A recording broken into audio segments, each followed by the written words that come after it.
Mike Pondy checked out the YouTube videos. What did he think? He thought the camera work. Of course, he had to be negative about something. Oh, he didn't like the camera work. The camera work was shit.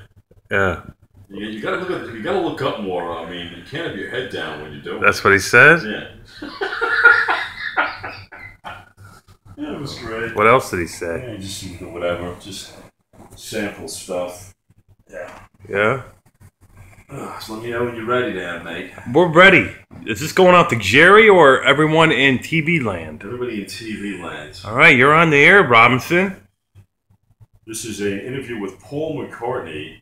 People asking Paul questions back in 1975. Okay? Paul, how did you feel about the Beatles when they erupted on the scene? And what was Shea Stadium and Ed Sullivan like? It must have been something else. Well, it was absolute madness. I mean, I'll tell you right now. I mean, Ed Sullivan. I mean, we went on there. It was a Sunday night. Back then, that was the biggest show in America. I mean, everybody tuned in. I mean, if you had a telly, you watched it. There's something like 50 million bloody Americans watched it. I mean, it was madness. And really, when we first started, I mean, we didn't know what was going to happen. We started out as a small pub band in Liverpool. I mean, we had no idea things would take off the way they were. And I look today, I mean, we had something like 94 platinum albums. I mean, really, I was telling Linda the other day, I mean, there's people in the world who can't accomplish anything 94 times. And then to make 94 albums and have that many sold, I mean, really, it's quite astonishing. I mean, it's bloody madness if you think about it. Charlton Heston, Planet of the Apes, one of the all-time greatest lines in that movie. Great scene from Planet of the Apes. I'm sure everybody's seen the original with Charlton Heston.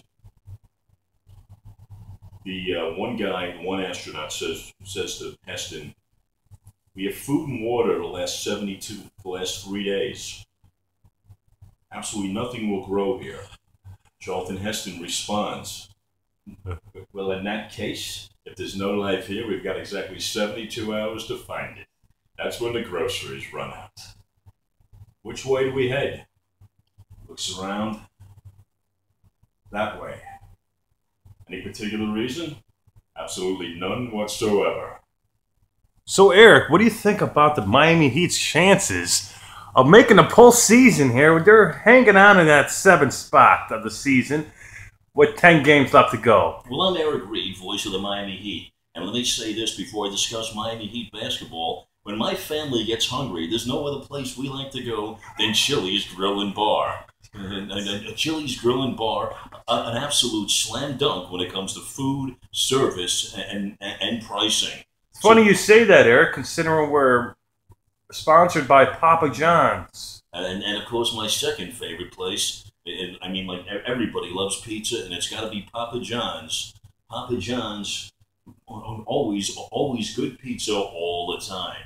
And as far as the Miami Heat goes, I mean, tough loss last night, Tony. We were up by 17, blew it or whatever. Huge game tonight against Brad Stevens' resurgent Boston Celtics. But Miami will definitely need a stronger game tonight out of Dwayne Wade, a few more baskets out of Goran Dragic, and as well as the support players kicking in as we also take on Atlanta Friday night to wrap up this 4-game set. It's going to be big as Miami battles for that 8th and final playoff spot. Now let's go back downstairs now to Jason Jackson. He's got Heat VP and President Pat Riley. I mean, JJ, take it away.